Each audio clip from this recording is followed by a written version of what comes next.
All right, Chagiga Daf Yud. So we have a Mishnah which explains that there's certain mitzvos that we barely learn about in Torah Shabbat, but there's plenty of permutations and details in Torah Shabbat Peh. Some have a little bit, well, I'll just maybe explain the examples. So the Mishnah says, like Hataras Nadarim, this idea that you can get out of a neder that you gave, is something that the Mishnah says, like it blows in the wind, like there's no real connection to anything on the ground or the Torah Shabbat, but we still allow you to do so. Then there's certain things where it's like a mountain being held by a thin hair, which basically means that there's, the Torah Shabbat says very few things, but there's really like a massive amount of mitzvos and halachos that come from it. For example, Shabbos, for example, Chagiga, for example, we said Me'ila, this idea that you can accidentally, or that if you take materials from the Beis Hamikdash, you're chayav Me'ila, I forget the term for it, you've stolen from Hektish. So then there's this idea, then there's certain things, says the Mishnah, there's plenty of support for it in Torah Shabbat, and there's plenty of support for it in the Torah Shabbat Peh, and these are things like arayos, these are things like, dinim, these are things like avodos, tumas and taros, lots of halachos in the Torah, lots of halachos in Torah Shabbat and Torah Shabbat Peh. So we open up the Gemara by talking about hataras and darim, this concept of being able to reverse a vow that you made. The Mishnah said that it's sort of, floating in the atmosphere, like there's no real support for it down in Torah Shabbat.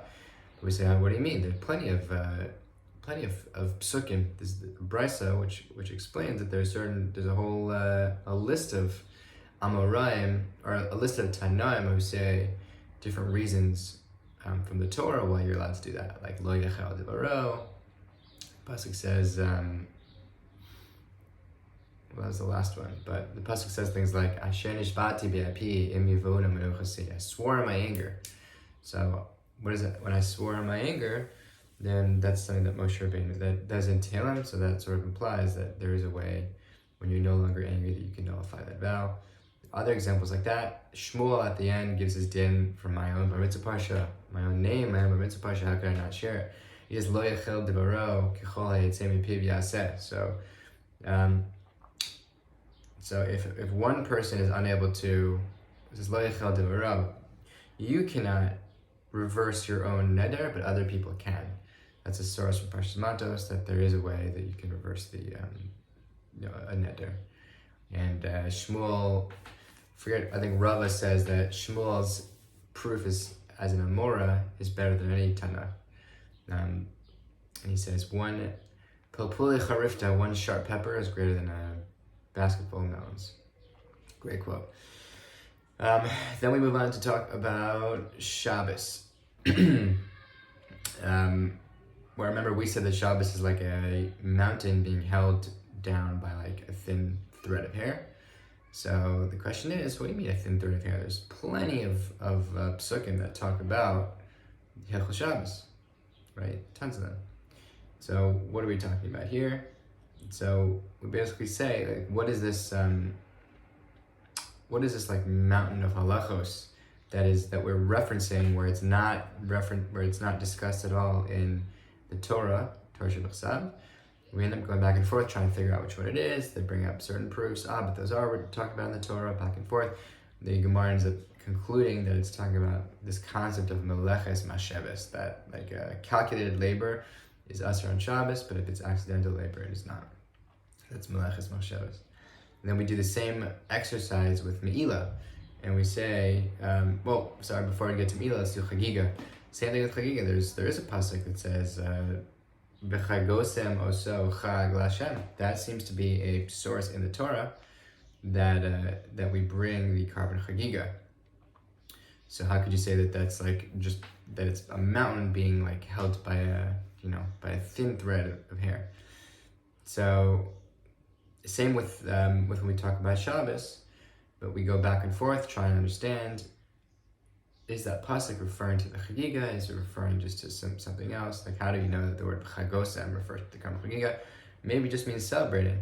So ultimately in the Gemara, we do prove that Chagosem is referring to the Karm Chagiga, but we say the reason why you can't learn any of that from the pasuk, any of the halachos of Chagiga, is because we have a din that says that Divrei Torah mi Divrei Kabbalah lo yofian. We don't learn out these halachos from Nevi'im, and that's when that pasuk is in the Navi. So that explains Chagiga, and lastly we talk about Me'ilah. That was the third mountain being held by a hair. And same question, there seems to be plenty of sources in the Torah that talk about this issue of Me'ilah. And what we say ultimately is that most things are discussed in Torah Shabbat, but which situation is not covered at all? A situation where I take consecrated money and I ask a shaliach to go buy something for me.